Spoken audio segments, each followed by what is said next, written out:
Hello, hello, hello. This is Melanie Morrison of Sacred Shifts. And as promised, I'm going to be here live with Bernadette, with the author of Believe It to Receive It.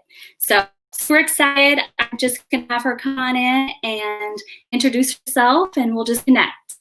If you want to join in our conversation, make sure you click the link and allow StreamYard to allow us to see what you're saying.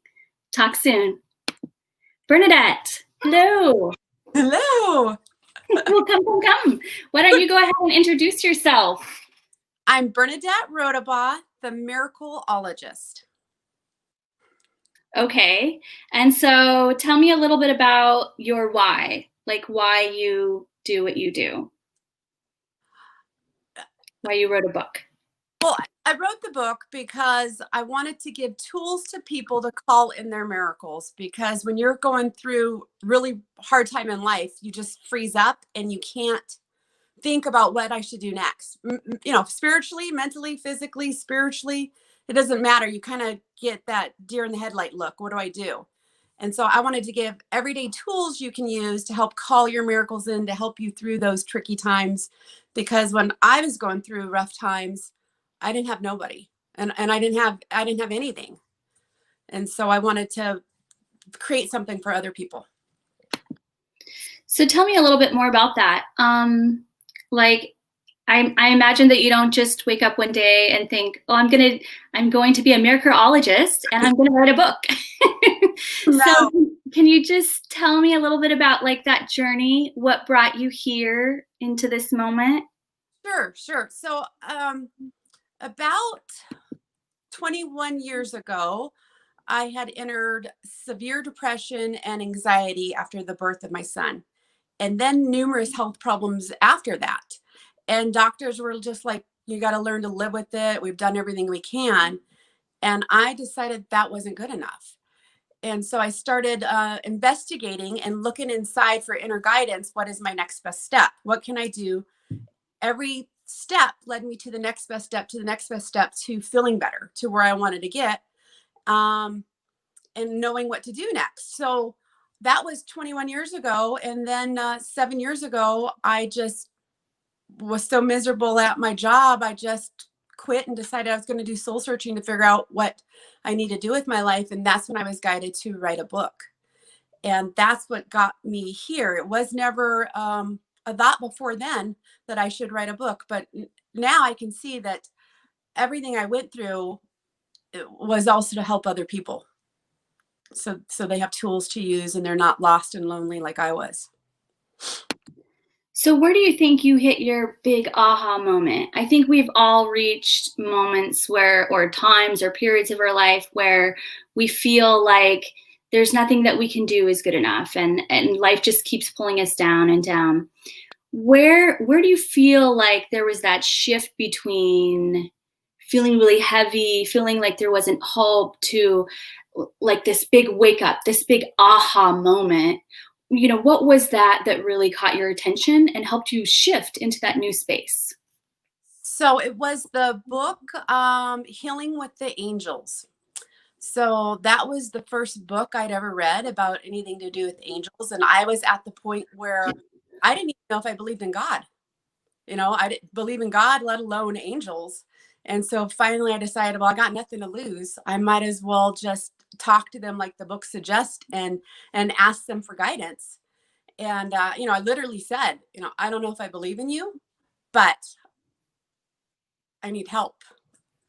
And so that's where I started getting one step at a time, leading me out of that dark hole. And that's what brought me here.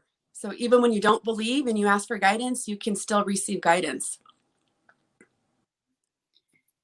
That's awesome. That's awesome to hear. So, for those people kind of feeling like you did, being in that moment of the dark place and feeling like you just couldn't find the white light at the end of the tunnel, what piece of advice or what little nugget of goodness would you give to them to kind of help throw them that little lifeboat out, or pull them up and out of where they're at right now?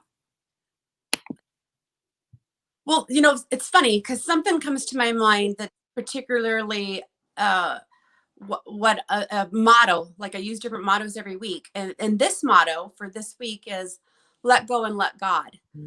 So even if you're not a God person, which, I created the whole book, not for God people, it's your higher self, is what I call it, your higher power. You can say, let go and let your higher power, universal power. But that whole letting go and just taking my hands off it, and I'm not going to worry about it anymore, and I'm not going to think about it, or like what's on the news right now with all the virus, I'm not going to consume it and let it consume my life anymore. I'm going to stay educated, but I'm just going to let it go and not think about it every minute.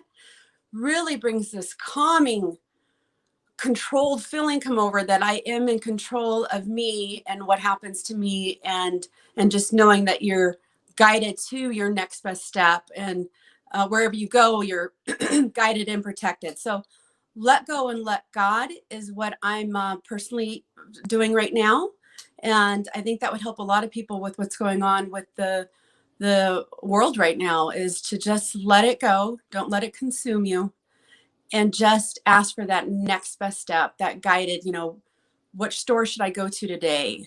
Who should I, what should I buy for dinner tonight? Just all those little guidance things help you just relax, and you just trust that there is something bigger guiding you, and you don't have to fight the world by yourself. It was really brought a peace to my heart, and I hope it does for other people too. That's great. I love that. I remember listening to someone, I don't remember who it was, or I would give them credit, but I remember it being discussed kind of like a letter when you have something that you like, a prayer or a desire that you really want to obtain or be at, even if it's just in a different place in your life, that you need to let go, like you're handing over a letter, like a request, so that they can then take it and go with it. And there's so many topics I feel like we could go with this. I think about like women, and how as women, we oftentimes feel like in order to be that matriarch, in order to be that divine energy, that we need to be giving, giving, giving, and to the point where we're depleted, because that's kind of been that paradigm for so long. That was the sainthood mother. She gave constantly, and when she had nothing, she gave more. And I think it's just to remember that the feminine energy is very receptive. It's also about really being open to receive that guidance and to flow with that next best step, to flow with the moment. And when things get rough, being able to pivot and shift and still stay aligned, still stay in your own unique vibe without allowing someone else here or there to change who you are. So, I mean, I've committed to say, okay, no matter what's going on in my life, I've committed to being this person at all times. And in order to do that, I have to check in and say, was that really authentically me? Is that in my heart how I really truly want to respond? Or am I just, reacting really quick? So I love that, just being able to go with the flow and let go and trust that you're going to be guided to your next best step. Did you have any thoughts on that? All I know is personally, every time I let go and I get my mind off of my problems or my worries, that's when my prayer is answered. At that very moment, when you're doing things that you enjoy in life, you're having fun, and you're not letting that problem consume you, when you can raise your vibration to have fun um, and be somewhere else in a different vibration where you just feel good. Like I love dancing, like dancing around my house with music on, singing in the car when I'm going somewhere, just that bringing my vibration up. I get the best ideas when I'm dancing or singing, and I'm totally off key, and the people going by I love it. can't, they're thinking I'm crazy because I'm talking to myself or something like that. But that is when I get the best ideas. And then the answer to my prayers, I'll think of, oh, I should call so and so, just out of nowhere. those thoughts come, and then that person just offhandedly tells me something that leads me to my answered prayer.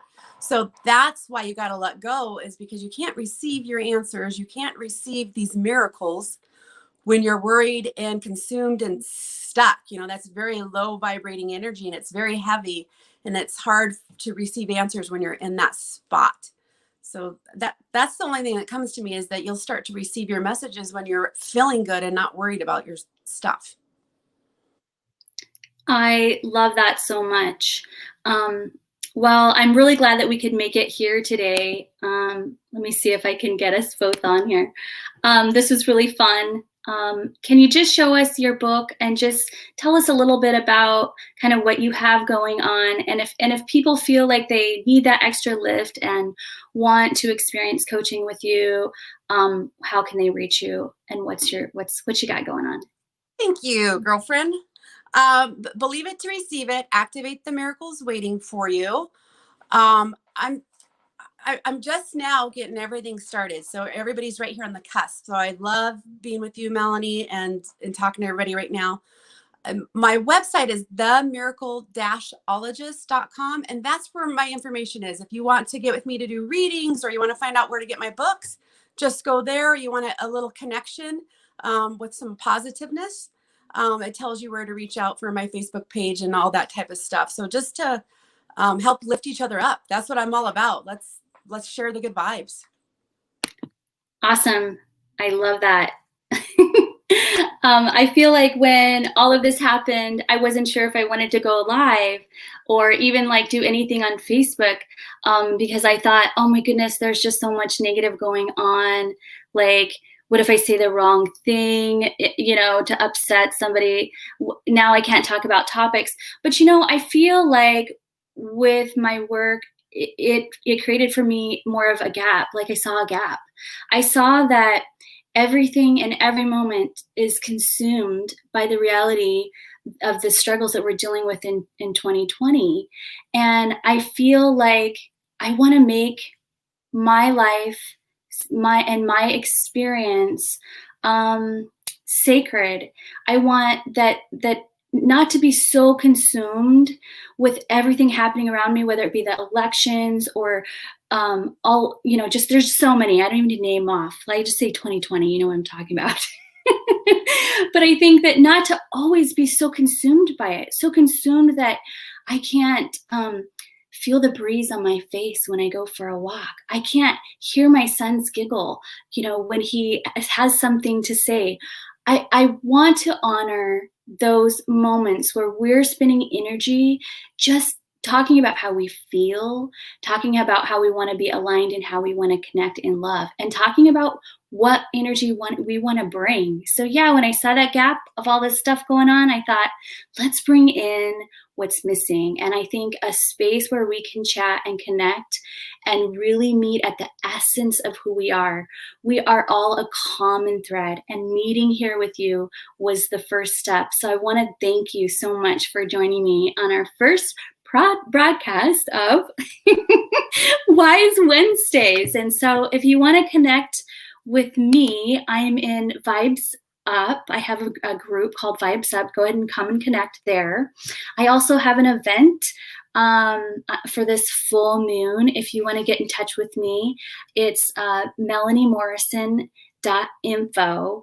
And I'm really just about, I think that we can all do this with grace.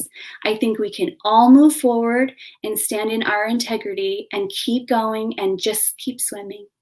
Just keep swimming together. So thank you so much. Did you have anything else that you wanted to share or say? Just a little bit of love nugget. Just one thing that came to me when you were talking, that's why you and I connect. We talk about good stuff that makes us feel good together. I mean, even when we're not here and we talk. Yeah. I think people just need to remember what we think about grows. Yeah. So, the conflict in the world, the more you think about it and talk about it, the more it grows. If you think about stuff that makes you happy, and what that stuff grows. And so just, that's why you find people like us and groups like us, because the positive will get out, and from one person to another, it'll spread. Yeah, and we're all dealing with real stuff. We all have to process anger and frustration and loss. We're not putting our head in the sand. We're just saying, that's not going to be my focus 100% of the day. And for me, when I come on here, that's not my focus. I think there's plenty of other avenues for that. So thank you for joining us here. And we look forward to seeing you again on the next Wise Wednesday. Mwah. Goodbye. Oh,